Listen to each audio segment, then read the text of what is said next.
ದಯವಿಟ್ಟು ನನ್ನ ಮಾತು ನಂಬಿ. ಅಣ್ಣ, ಈ ಸಪ್ಲೈಯರ್ಸು ಡಿಸ್ಟ್ರಿಬ್ಯೂಟರ್ಸು ಎಲ್ಲ ನಮ್ಮ ಕಾರ್ತಿಕ್ ಬಗ್ಗೆನೇ ವಿಚಾರಿಸ್ತಾ ಇದ್ದಾರೆ. ಇಷ್ಟು ಬೇಗ ಈ ಸುದ್ದಿ ವೈರಲ್ ಆಗಿ ಹೋಗ್ಬಿಟ್ಟಿದೆ.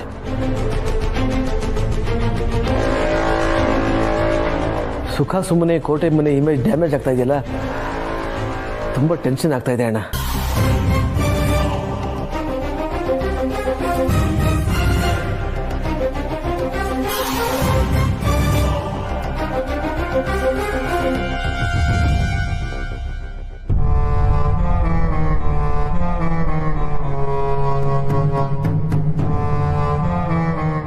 ಕಾರ್ತಿಕ್ ಎಲ್ಲಿ?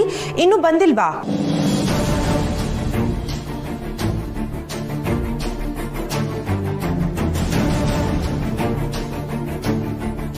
ಯಾರಾದ್ರೂ ಮಾತಾಡಿ.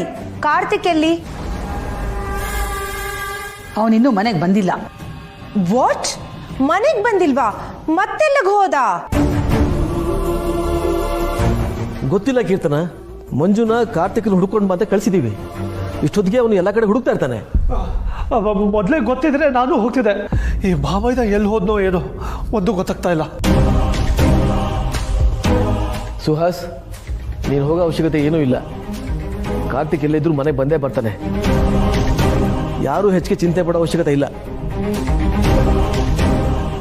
ಓ ಗಾಡ್, ಯಾಕೆ ಹೀಗೆ ಮಾಡ್ತಿದ್ದಾನೆ ಇವನು? ಈಗ ಎಲ್ಲೋ ಹೋಗ್ಬಿಟ್ರೆ ಪ್ರಾಬ್ಲಮ್ ಸಾಲ್ವ್ ಆಗ್ಬಿಡತ್ತಾ? ಈಗ ಆಗಿರೋದು ನಮಗ್ ಸಾಲ್ದ? ಯಾಕೆ ಹೀಗೆ ಮಾಡ್ತಿದ್ದಾನೆ ನಮ್ಮ ಕಾರ್ತಿಕ್ಕು?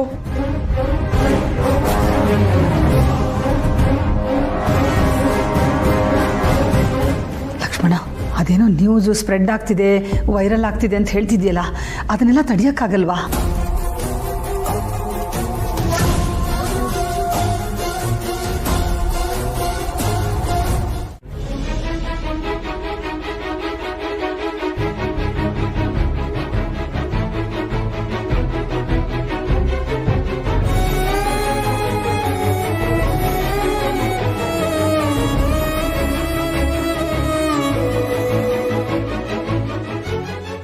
ಅದಕ್ಕೆ ಅದು ಯಾಕ್ರಿತು ನಾನೊಬ್ಳಿಗೆ ಮಲ್ಗೋದಕ್ಕೆ ಭಯ ಆಗುತ್ತೆ ಅಂತ ಬಂದ್ಯಾ? ಛೇ, ಹಾಗೇನಿಲ್ಲ ಅದಕ್ಕೆ. ನಿಮ್ಮ ಜೊತೆ ಇರೋಣ ಅಂತ ಬಂದೆ ಅಷ್ಟೆ. ಅಣ್ಣ ಎಲ್ಲಿದ್ದಾನೆ ಅಂತ ಗೊತ್ತಿಲ್ಲ. ಮನೇಲಿ ಏನೇನೋ ನಡೀತಿದೆ. ಜೊತೆಗೆ ನೀವೊಬ್ಬರೇ ಇದ್ದರೆ ಅದೇ ಯೋಚನೆಗಳು ಬರುತ್ತೆ. ಅದಕ್ಕೆ ನಾನು ನಿಮ್ಮ ಜೊತೆ ಇರೋಣ ಅಂತ ಬಂದೆ. ಅಮ್ಮನೂ ಅದೇ ಹೇಳಿದ್ರು ಅದಕ್ಕೆ. ಹಾಗಂತ ಯೋಚನೆಗಳನ್ನು ಸ್ಟಾಪ್ ಮಾಡೋದಕ್ಕಾಗತ್ತಾರಿತ್ತು. ಅದು ಬಂದೇ ಬರುತ್ತೆ. ಕಾರ್ತಿಕ್ ಎಲ್ಲಿದ್ದಾನೋ, ಏನು ಮಾಡ್ತಿದ್ದಾನೋ? ಆಗ್ಲಿಂದ ಎಷ್ಟು ಸಲ ಫೋನ್ ಟ್ರೈ ಮಾಡಿದೆ ಗೊತ್ತಾ? ಅವ್ನು ರಿಸೀವೇ ಮಾಡ್ತಿಲ್ಲ. ಅಯ್ಯೋ ಅದಕ್ಕೆ ಇಷ್ಟೊಂದೆಲ್ಲ ಟೆನ್ಷನ್ ಮಾಡ್ಕೋಬೇಡಿ. ಅಣ್ಣ ನಮ್ಮನ್ನೆಲ್ಲ ಬಿಟ್ಟು ಎಲ್ಲಿಗೆ ಹೋಗ್ತಾನೆ ಹೇಳಿ? ಖಂಡಿತ ಅವ್ನು ವಾಪಸ್ ಬಂದೇ ಬರ್ತಾನೆ. ನನಗೆ ಅದೇ ಟೆನ್ಷನ್ ರೀತು. ಕಾರ್ತಿಕ್ ಯಾವತ್ತೂ ಹೀಗೆಲ್ಲ ಮಾಡಿದವನೇ ಅಲ್ಲ. ಆದರೆ ಇವತ್ತು ಹೀಗೆ ಮಾಡಿದ್ದಾನೆ. ಅದು ಅಲ್ಲದೆ ಅವನೊಂಥರ ಮಗು ಥರ ಮನಸ್ಸು. ಚಿಕ್ಕ ಪುಟ್ಟದಕ್ಕೂ ಹರ್ಟ್ ಆಗ್ತಾನೆ.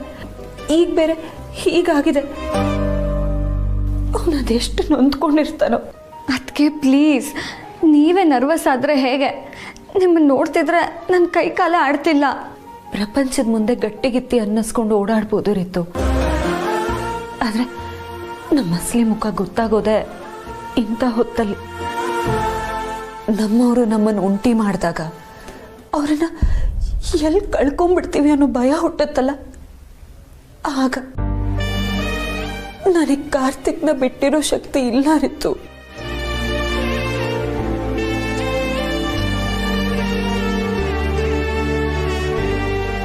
ಅದಕ್ಕೆ ಸಮಾಧಾನ ಮಾಡ್ಕೊಳ್ಳಿ. ಕಾರ್ತಿಕ್ನ ನೋಡಿದೆ ನನಗೆ ಸಮಾಧಾನ ಆಗಲ್ಲ ರೀತು.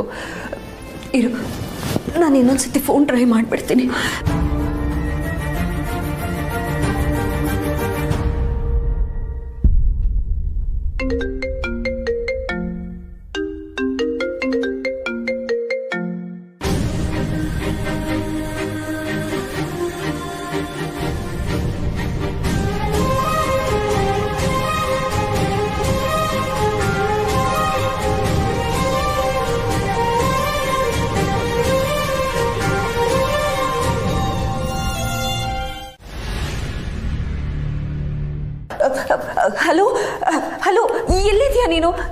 ಯಾಕೆ ಕಾಲ್ ರಿಸೀವ್ ಮಾಡ್ತಿಲ್ಲ? ಮನೆಗೆ ಬರ್ದೆ ಎಲ್ಲಿ ಹೋಗಿದ್ಯಾ? ನಮಗೆಲ್ಲ ಇಲ್ಲಿ ಎಷ್ಟು ಟೆನ್ಷನ್ ಆಗಿದೆ ಗೊತ್ತಾ? ನೀನು ಆರಾಮಾಗಿದ್ಯಾ ಅಲ್ವಾ?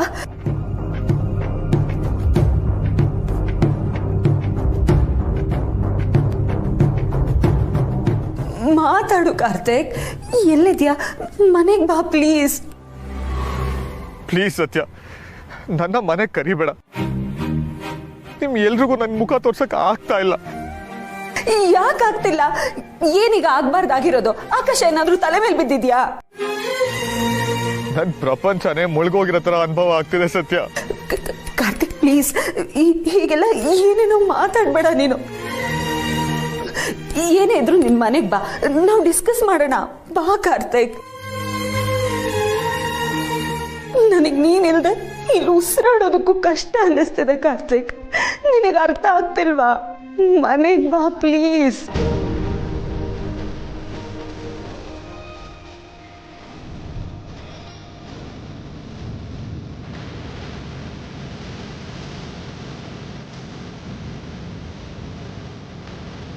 ಮುಖ್ಯವಾಗಿ ನಡೆದುಕೊಂಡಿದ್ದಾರೆ. ಮಹಿಳೆ ಲೈಂಗಿಕ ದೌರ್ಜನ್ಯದ ಆರೋಪವನ್ನ ಕೂಡ ಮಾಡಿದ್ದಾಳೆ. ಆಕೆ ಪೊಲೀಸ್ ಕಂಪ್ಲೇಂಟ್ ಬಗ್ಗೆ ಏನೂ ಯಾವುದೇ ಮಾಹಿತಿ ಲಭ್ಯವಾಗಿಲ್ಲ.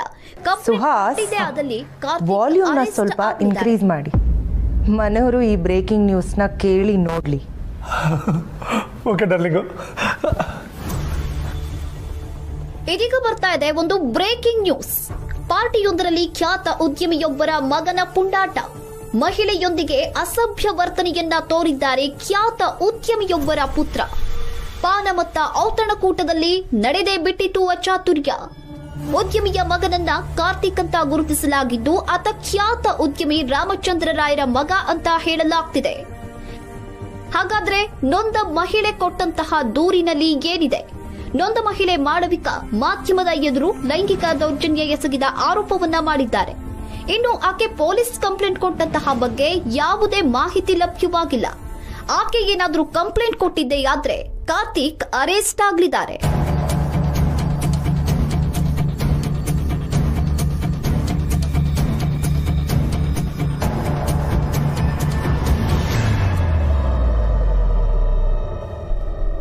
ಇದೀಗ ಬರ್ತಾ ಇದೆ ಮತ್ತೊಂದು ಬ್ರೇಕಿಂಗ್ ನ್ಯೂಸ್. ಕೋಟೆ ಮನೆ ಇತಿಹಾಸದಲ್ಲಿಯೇ ಮೊಟ್ಟ ಮೊದಲ ಬಾರಿಗೆ ನಡೆದಿರುವಂತಹ ಘಟನೆ ಇದಾಗಿದೆ. ಉದ್ಯಮಿಯ ಮಗ ಕಾರ್ತಿಕ್ ತಲೆಮರೆಸಿಕೊಂಡಿದ್ದಾರೆ ಅಂತ ಹೇಳಲಾಗ್ತಾ ಇದೆ.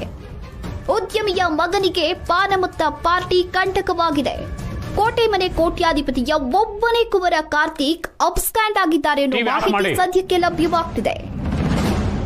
ಬೇಡದೇ ಇರೋ ಸುದ್ದಿ ಬೆಳಗ್ಗೆನೆ ಬಂದ್ರೆ ಟಿವಿ ಅರೆಸ್ಟ್ ಕತೆ ಆನ್ ಆಗ್ಬಿಡುತ್ತಲ್ಲ. ಆಫ್ ಮಾಡಿ.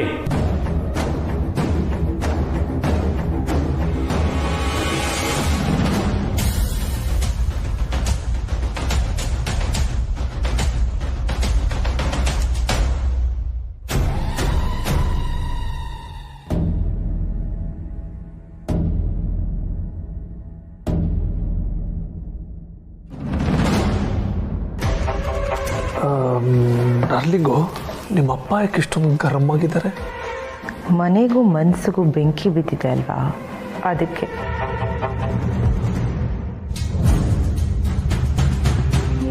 ರೀ, ಇದನ್ನೆಲ್ಲ ಮನಸ್ಸಿಗೆ ಹಚ್ಕೋಬೇಡಿ. ಇಲಿ ಹೋದ್ರೆ ಹುಲಿ ಹೋಯ್ತು ಅಂತ ಈ ಟಿವಿಯವರೆಲ್ಲ ಹೇಳ್ತಿರ್ತಾರೆ. ಆದ್ರೆ ಅದನ್ನೇ ನಂಬೋ ಜನ ಇರ್ತಾರಲ್ಲ ಸೀತಾ. ಇದ್ರ ಬಿಸಿ ನಮ್ಮ ಕುಟುಂಬಕ್ಕೆ ಮಾತ್ರ ಅಲ್ಲ, ನಮ್ಮ ಕಂಪನಿ ವ್ಯವಹಾರಗಳಿಗೂ ತಟ್ಟುತ್ತೆ.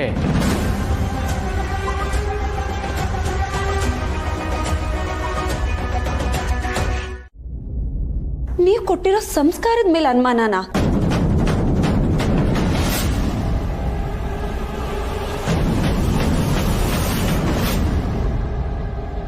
ಬೇಡ ರಾಯ್ರೆ, ಕಾರ್ತಿಕ್ ನಿಮ್ಮ ಮಗ. ನೀವು ಹೇಗೆ ತಪ್ಪು ಮಾಡೋದಕ್ಕೆ ಸಾಧ್ಯ ಇಲ್ವೋ ಹಾಗೆ ಅವರು ಮಾಡೋದಕ್ಕೆ ಸಾಧ್ಯ ಇಲ್ಲ.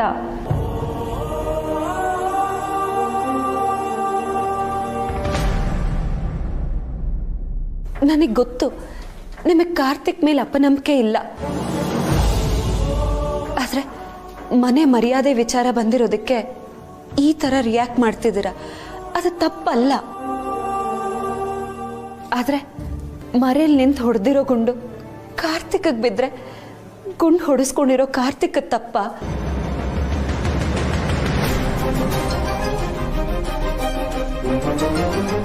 ಅಥವಾ ಮರೇಲಿ ನಿಂತು ಗುಂಡು ಹೊಡೆದೋರ್ ತಪ್ಪ?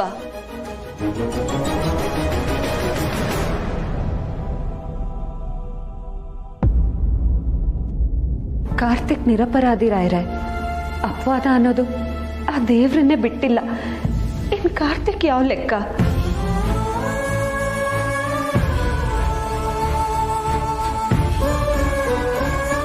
ನಿಮ್ ಮಗ ದಾರಿ ತಪ್ಪಿಲ್ಲ, ತಪ್ಪೋದೂ ಇಲ್ಲ. ಯಾರೋ ಗೊತ್ತು ಗುರಿ ಇಲ್ದೇ ಇರೋರು ಹೇಳಿರೋ ಮಾತಿಂದ ಕಾರ್ತಿಕ್ಗೆ ಅಪರಾಧಿ ಪಟ್ಟ ಕಟ್ಬೇಡಿ ರಾಯ್ರೆ.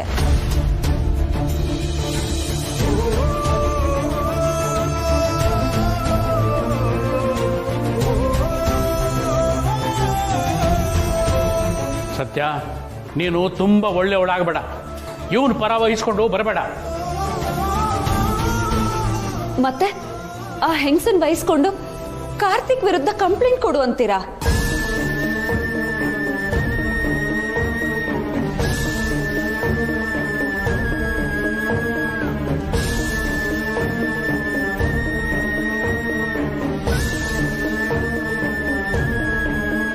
ಕಾರ್ತಿಕ್ ಮೇಲೆ ಅನುಮಾನ ಪಡೋದೇ ಆದ್ರೆ, ಆಗಿರೋ ಘಟನೆ ಪರಿಣಾಮ ಬೀಳೋದೇ ಆದ್ರೆ ಅದು ನನ್ನ ಮೇಲೆ ಬೀರ್ಬೇಕು.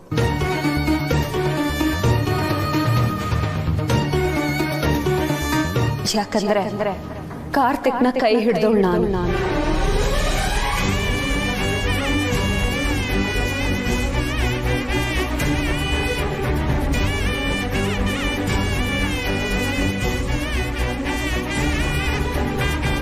ಹೆಂಡತಿಯಾಗಿ ನನಗೆ ಅವ್ರ ಮೇಲೆ ಅನುಮಾನ ಇಲ್ಲ.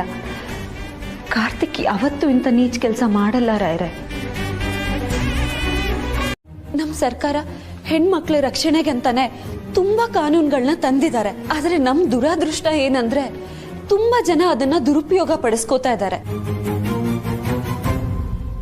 ಕಾರ್ತಿಕ್ ಮೇಲೂ ಹಾಗಾಗ್ಬಾರ್ದಲ್ವಾ? ಅದಕ್ಕೆ ಕಾರ್ತಿಕ್ಗೆ ಮಾತಾಡ್ಬೇಕು. ಏ ಹುಡುಗಿ, ಕೋಟೆ ಮನೆ ಬಗ್ಗೆ ನಿನಗೇನಾದ್ರೂ ಗೊತ್ತಿದೆಯಾ? ನಮ್ಗೆ ಎಷ್ಟು ಅವಮಾನ ಆಗಿದೆ ಅಂತ ಸ್ವಲ್ಪನಾದ್ರೂ ಜ್ಞಾನ ಇದೆಯಾ ನಿನಗೆ? ಇಲ್ಲ.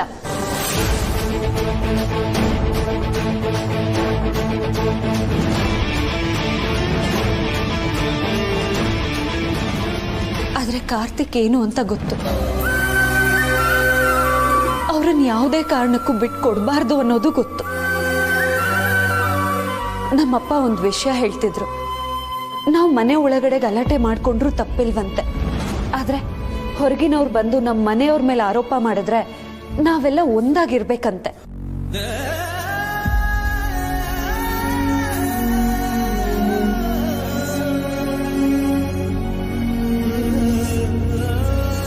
ಸರಿ, ಅವನದೇನು ತಪ್ಪೇ ಇಲ್ಲ ಅಂದಮೇಲೆ ಅವ್ನು ನೇರವಾಗಿ ಮನೆಗೆ ಬರ್ಬೋದಿತ್ತಲ್ವಾ?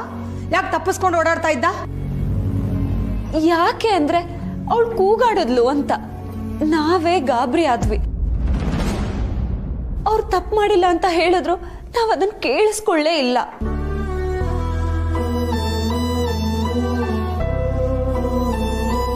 ಅವ್ರನ್ನ ಒಂಟಿಯಾಗಿ ಬಿಟ್ಟು ಬಂದ್ವಿ. ಕಾರ್ತಿಕ್ ಮನೆಗೆ ಬರ್ದೇ ಇದ್ದಿದ್ರಲ್ಲಿ ನಮ್ದು ತಪ್ಪಿದೆ ಅಲ್ವಾ?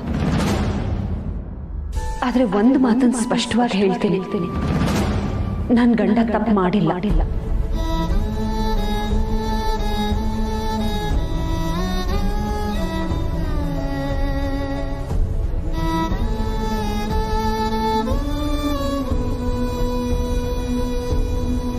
ಇದನ್ನ ನಾನು ಎಲ್ಲಿ ಬೇಕಾದ್ರೂ ವಾದ ಮಾಡ್ತೀನಿ, ಪ್ರೂವ್ನು ಮಾಡ್ತೀನಿ. ನನ್ ಗಂಡನ್ ಕ್ಯಾರೆಕ್ಟರ್ಗೆ ಅವಳು ಯಾವಳೋ ಸರ್ಟಿಫಿಕೇಟ್ ಕೊಡೋದು ಬೇಕಾಗಿಲ್ಲ. ಆದ್ರೆ ಪ್ರಪಂಚಕ್ಕೆ ಬೇಕಲ್ಲ. ಪ್ರಪಂಚ ಸಾವಿರ ಮಾತಾಡ್ಲಿ, ನಾನು ನನ್ನ ಗಂಡನ್ ಪರ.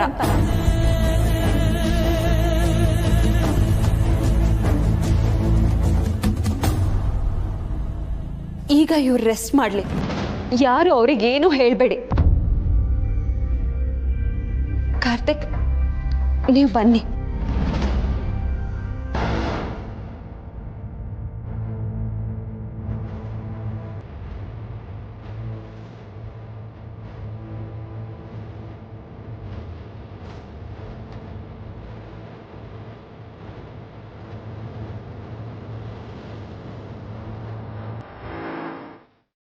ಕೆಲವೊಂದನ್ನ ಎಕ್ಸ್ಪ್ಲೈನ್ ಮಾಡೋದಕ್ಕಾಗಲ್ಲ. ಒಂದ್ ಲೈನ್ ಪಂಚ್ ಆಗಿದ್ರೇನೆ ಸರಿ, ಹೇಳಿದ್ರೆ ಡಮಾರ್ ಆಗ್ಬಿಡುತ್ತೆ. ಬಿಟ್ಬಿಡೆಯ ಹೋಗ್ಲಿ.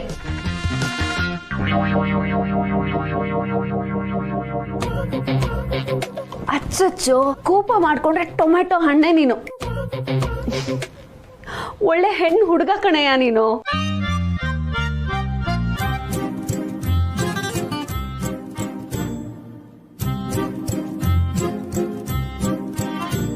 ಏನಯ್ಯ, ಆಗ್ಲಿಂದ ಮಾತಾಡ್ತಾ ಇದ್ದೀನಿ, ಆದ್ರೆ ನೀನ್ ಮಾತ್ರ ಅಂತ ಇದೀಯಾ. ಹೆಣ್ಣು ಹುಡುಗ ಅಂತ ಹೇಳಿದ್ದು ಹೆವಿ ಲವ್ ಇಂದ ಕಣಯ್ಯ. ಬೇಸಿಗೆ ಅರ್ಥ ಆಗಲ್ಲ ನಿನಗೆ.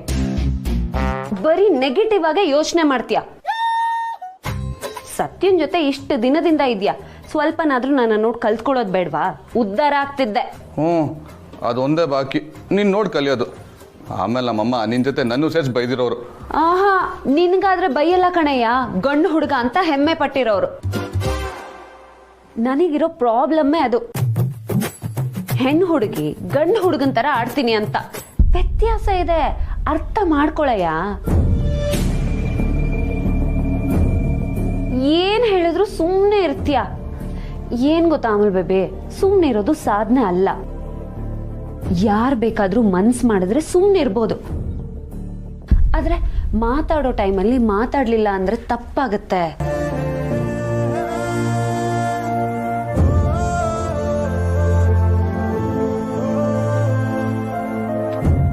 ಹೌದು ಸತ್ಯ, ನೀನು ಹೇಳ್ತಾ ಇರೋದಲ್ಲಿ ಅರ್ಥ ಇದೆ.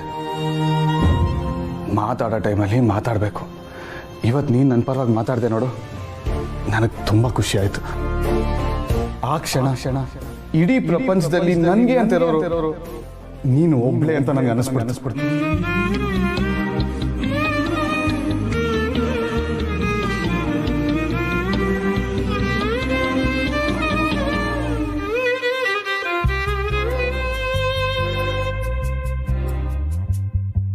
ಇವತ್ತು ನೀನು ನನ್ನ ಹೆಂಡತಿಯಾಗಿ ನನಗೆ ಸಪೋರ್ಟ್ ಮಾಡಿ ನಿನ್ನ ಕರ್ತವ್ಯನ ಪಾಲಿಸಿದ್ಯಾ. ಅದಕ್ಕೆ ನಾನು ನಿನಗೆ ಆಶೀರ್ವಾದ ಮಾಡ್ತೀನಿ. ದೀರ್ಘ ಸುಮಂಗಲಿ ಭವ.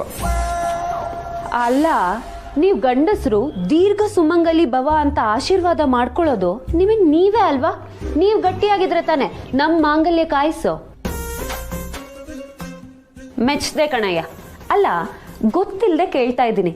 ನಿನಗೆ ಹೆಂಡತಿ ಕರ್ತವ್ಯ ಮಾತ್ರ ನೆನಪಿರುತ್ತೆ, ಆದ್ರೆ ಗಂಡನ ಕರ್ತವ್ಯ ಮರ್ತೋಗುತ್ತಲ್ವಾ? ಏನು ಹಂಗಂದ್ರೆ? ಅಯ್ಯೋ ಪಾಪ, ಗೊತ್ತಿಲ್ಲ. ಗೊತ್ತಿದ್ರು ಅದನ್ನ ಪಾಲಿಸೋದಕ್ಕೆ 1000 ಕಾರಣ ಅಡ್ಡ ಬರುತ್ತೆ. ಏನ್ ನಿನ್ ಪ್ರಾಬ್ಲಮ್ಮು? ನೀ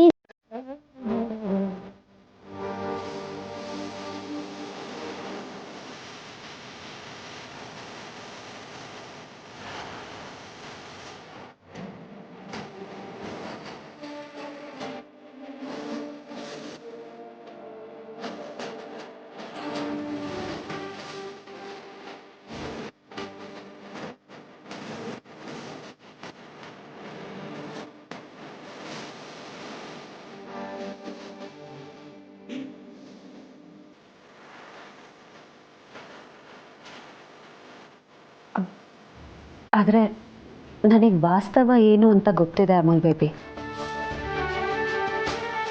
ನಾವಿಬ್ರು ಪ್ರಪಂಚದ ಕಣ್ಣಿಗೆ ಮಾತ್ರ ಗಂಡ ಹೆಂಡತಿ. ಆದ್ರೆ ನೀನ್ ನನ್ನ ಹೆಂಡತಿಯಾಗಿ ಇನ್ನೂ ಒಪ್ಕೊಂಡಿಲ್ಲ.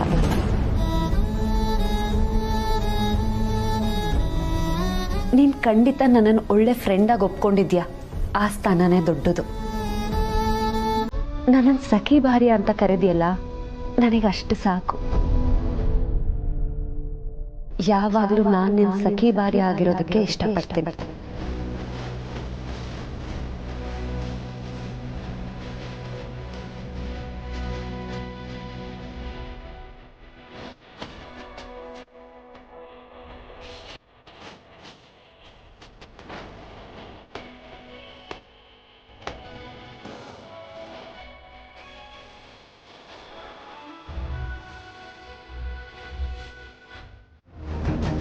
ಅದೇನು ಅಪರಾಧ ಅಲ್ವಲ್ಲ.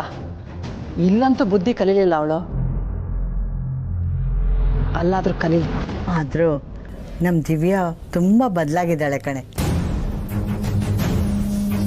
ಅವಳ ವಿಷಯ ಬಿಡಿ ಅತ್ತೆ ನೀವು. ಈಗ ನೀವು ಯಾವಾಗ ಊರಿಗೆ ಬರ್ತೀರಾ ಹೇಳಿ. ಅಯ್ಯೋ ಬೇಗ ಬರ್ತೀನಿ ಕಣೆ, ಕೆಲಸ ಎಲ್ಲ ಮುಗೀತು. ನೀವು ತಿಳ್ಕೊಳ್ಳೋದೇನೂ ಇಲ್ಲ. ಇನ್ನೊಂದು 2 ದಿನದಲ್ಲಿ ಬಂದ್ಬಿಡ್ತೀನಿ. ಸರಿ ಅತ್ತೆ, ಬೇಗ ಬಂದ್ಬಿಡಿ. ಹುಷಾರು.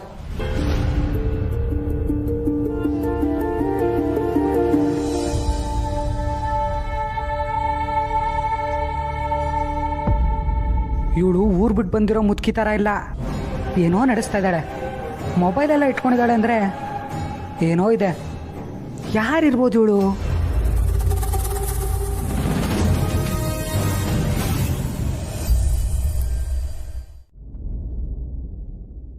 ಹೆಂಡತಿಯಾಗಿ ನನಗೆ ಅವ್ರ ಮೇಲೆ ಅನುಮಾನ ಇಲ್ಲ. ಕಾರ್ತಿಕ್ ಯಾವತ್ತೂ ಇಂಥ ನೀಚ ಕೆಲಸ ಮಾಡಲ್ಲ ರಾಯರ. ಮೇಲಾಗಿ ನಿಮ್ಮ ಮಗ ಅವ್ರ ತಪ್ಪು ಮಾಡಲ್ಲ.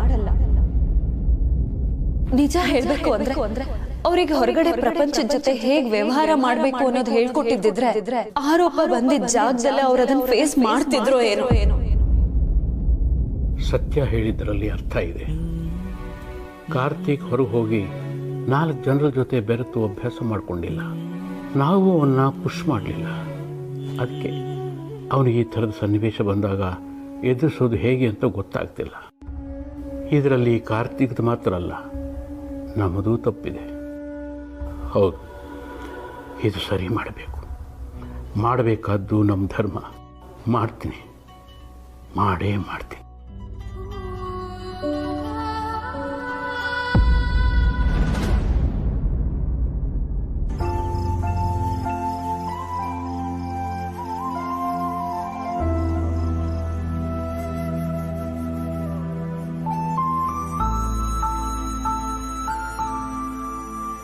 ಅಪ್ಪ,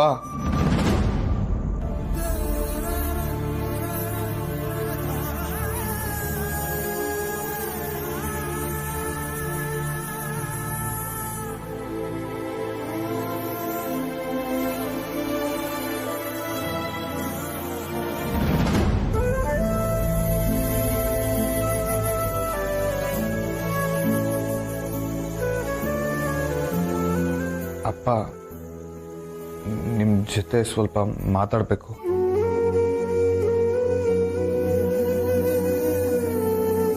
ಅಪ್ಪ, ನೀವು ನನ್ನನ್ನು ತಪ್ಪು ತಿಳ್ಕೊಂಡಿದ್ದೀರಾ. ನಾನು ಏನು ತಪ್ಪು ಮಾಡಿಲ್ಲಪ್ಪ. ಇದೆಲ್ಲ ಸುಳ್ಳು. ನಿಮ್ಮ ಮಗ ನಾನು ಇಂಥ ಕೆಲಸ ಮಾಡೋಕ್ಕೆ ಸಾಧ್ಯನಾ? ಚರ್ಚೆ ಬೇಡ ಕಾರ್ತಿಕ್, ನನಗೆ ಮಾತಾಡೋ ಮನಸ್ಸಿಲ್ಲ. ದಯವಿಟ್ಟು ಇಲ್ಲಿಂದ ಹೊರಟೋಗು. ಅಪ್ಪ ಪ್ಲೀಸ್, ನನಗೆ ಮಾತಾಡೋಕ್ಕಾದ್ರೂ ಅವಕಾಶ ಕೊಡಿ. ಹೊರಡು ಅಂತ ಹೇಳಿದ್ನಲ್ಲ. ಹಾಗಿದ್ರೆ ನಿಮಗೆ ನನ್ನ ಮೇಲೆ ನಂಬಿಕೆನೇ ಇಲ್ವಾ? ನನಗೆ ನಿನ್ನ ಮೇಲೆ ನಂಬಿಕೆ ಇರೋದು ಮುಖ್ಯ ಅಲ್ಲ. ಮೊದಲು ನಿನ್ನ ಮೇಲೆ ನಿನಗೆ ಪ್ರಶ್ನೆ ಮಾಡ್ಕೋ, ನಂಬಿಕೆ ಇದೆಯಾ? ಇದೆಪ್ಪ. ಏನಿದೆ? ನಿನಗೆ ನಿನ್ನ ಮೇಲೆ ನಂಬಿಕೆ ಇದ್ದಿದ್ರೆ ಪರಿಸ್ಥಿತಿನ ಎದುರಿಸೋಕ್ಕಾಗದೆ ಓಡ್ ಹೋಗ್ತಿರ್ಲಿಲ್ಲ. ನಮ್ಮನ್ನೆಲ್ಲ ತಲೆ ತಗ್ಸೋ ಥರನೂ ಮಾಡ್ತಿರ್ಲಿಲ್ಲ. ಅಪ್ಪ, ಅದು ಆಕ್ಚುಲಿ ಏನಾಯ್ತು ಅಂದ್ರೆ,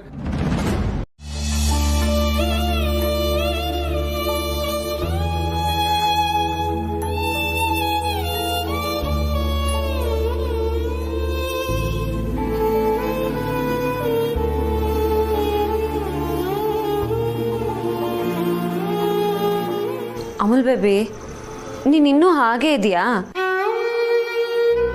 ನಿನ್ಗಿನ್ನೂ ಬೇಜಾರು ಹೋಗಿಲ್ವಾ? ಊರೆಲ್ಲ ಬಂದು ನಿನ್ನ ಸಮಾಧಾನ ಮಾಡ್ಬೇಕಾ? ಹಾಗಲ್ಲ ಸತ್ಯ, ನಿನಗೆ ನನ್ನ ಫೀಲಿಂಗ್ಸೇ ಅರ್ಥ ಆಗ್ತಾ ಇಲ್ಲ. ನಿನ್ಗೂ ಹಾಗೆ ತಾನೆ?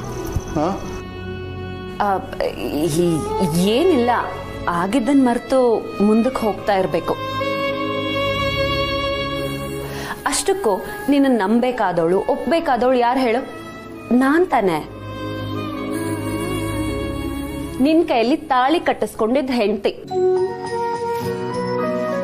ನನಗೆ ಏನು ಪ್ರಾಬ್ಲಮ್ ಇಲ್ಲ. ನಿಂದೇನಯ್ಯ ರೋದ್ನೆ? ಸತ್ಯ, ಸುಮ್ಮನೆ ನನಗೆ ಬೈಬೇಡ. ರೋದ್ನೆ ಅಂದ್ರೆ ಬೈದಂಗ ಅಲ್ವಾ? ಮತ್ತೆ ನಾನು ಮೊದಲೇ ಬೇಜಾರಲ್ಲಿದ್ದೀನಿ.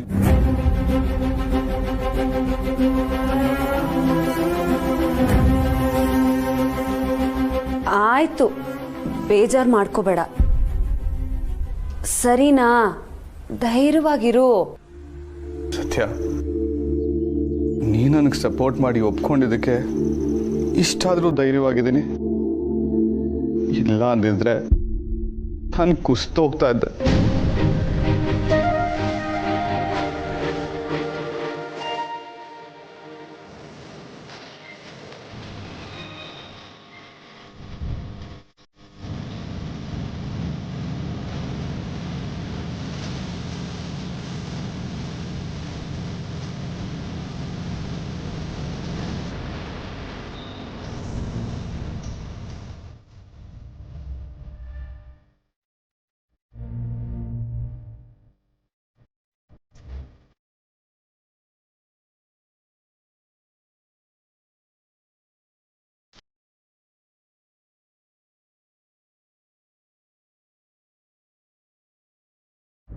ಒಂದು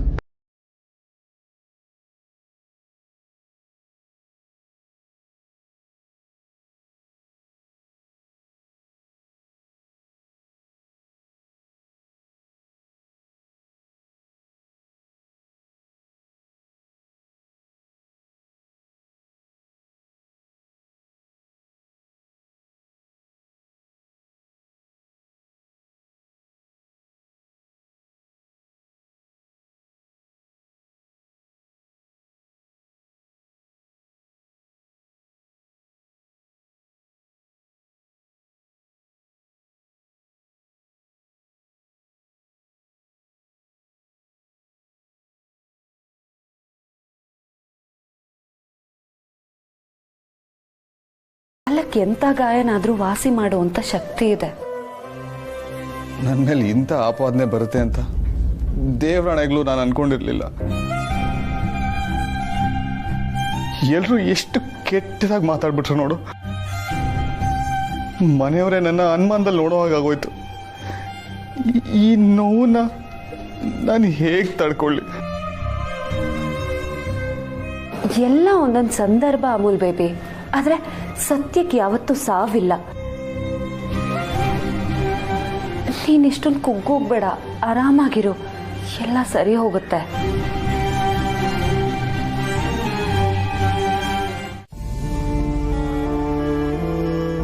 ಕಾರ್ತಿಕನ್ನು ಬೆಳೆಸೋದ್ರಲ್ಲಿ ನಾನು ತಪ್ಪು ಮಾಡಿಬಿಟ್ನಾ ಅಂತ ಅನಿಸ್ತಾ ಇದೆ. ಓ, ಸತ್ಯ ಹಾಗೆ ಹೇಳಿದ್ಲು ಅಂತ ನೀವು ಈ ಥರ ಯೋಚನೆ ಮಾಡ್ತಿದ್ದೀರಾ? ಸತ್ಯ ಹೇಳೋದ್ರಲ್ಲಿ ಅರ್ಥ ಇದೆ ಕಣೆ. ಕಾರ್ತಿಕ್ನ ನಾವು ತುಂಬ ಮುದ್ದು ಮಾಡಿ ಮುತುವರ್ಜಿಯಿಂದ ಬೆಳೆಸಿದ್ವಿ. ಅವನನ್ನ ಅವನಾಗಿರೋಕ್ ಬಿಡಲಿಲ್ಲ. ಎಡವೋಕ್ ಮುಂಚೆನೆ ಮುಲಾಮ್ ಹಚ್ಚಿಬಿಟ್ವಿ. ಅವನಿಗೆ ಎಡವೋದ್ರ ಕಷ್ಟ, ಗುಣ ಆಗೋದ್ರ ಸುಖ ಎರಡೂ ಗೊತ್ತಾಗಲಿಲ್ಲ. ಏನ್ ಹಾಗಂದ್ರೆ? ಸೀತಾ, ನಮ್ಮ ಕಾರ್ತಿಕು ತನ್ನ ಹೆಂಡತಿಗೆ ಸರಿಯಾದ ಗಂಡನೂ ಆಗಲಿಲ್ಲ, ಈಗ ಸರಿಯಾದ ಮಗನೂ ಆಗಲಿಲ್ಲ. ಕಂಪನಿನ ಅವನೇ ನೋಡ್ಕೋತಾನೆ ಅನ್ಕೊಂಡಿದ್ದೆ. ಆದರೆ ಈಗ ಅವನ್ ನೋಡ್ಕೊಳ್ಳೋದಕ್ಕೆ 4 ಜನ ನಾವು ಬಿಡಬೇಕು. ರೀ, ಅವನಿಗೂ ಎಲ್ಲ ಅರ್ಥ ಆಗತ್ತೆ, ಕಲ್ತ್ಕೋತಾನೆ, ಚಿಂತೆ ಮಾಡಬೇಡಿ. ಚಿಂತೆ ಮಾಡಬಾರದು ಅಂತ ಅನ್ಕೋತೀನಿ. ಆದರೆ ಇಂಥದ್ದೆಲ್ಲ ನಡೆದಾಗ ತಡ್ಕೊಳಕ್ ಆಗ್ತಾ ಇಲ್ಲ. ಆದರೆ ಏನು ಮಾಡ್ತೀರಾ? ಬೇರೆ ವಿಧಿನೇ ಇಲ್ವೇ? ಅವನು ನಮ್ಮ ಮಗ ರೀ. ಸೀತಾ, ಈ ಜೀವಕ್ಕೆ ಇನ್ನೂ 100 ವರ್ಷ ಬದುಕ್ತೀನಿ ಅನ್ನೋ ಆಸೆ ಇಲ್ಲ. ಒಂದು ಹೆಣ್ಣು ಮಗುವನ್ನ ಮನೆ ತುಂಬಿಸ್ಕೊಂಡಿದ್ವಿ. ಆದರೆ ಅವಳ ಜೀವನ ಮೂರ ಬಟ್ಟೆ ಆಗಬಾರ್ದಲ್ವಾ? ರೀ, ನಾನು ನಿಮ್ಗೊಂದು ಪ್ರಶ್ನೆ ಕೇಳಲ್ಲ? ಕೇಳು ಸೀತಾ. ಸತ್ಯಂಗೆ ಈ ಮದುವೆ ಇಷ್ಟ ಇರಲಿಲ್ಲ, ಆದ್ರೆ ಅವಳನ್ನ ಈ ಮದುವೆಗೆ ನೀವು ಹೇಗೆ ಒಪ್ಸಿ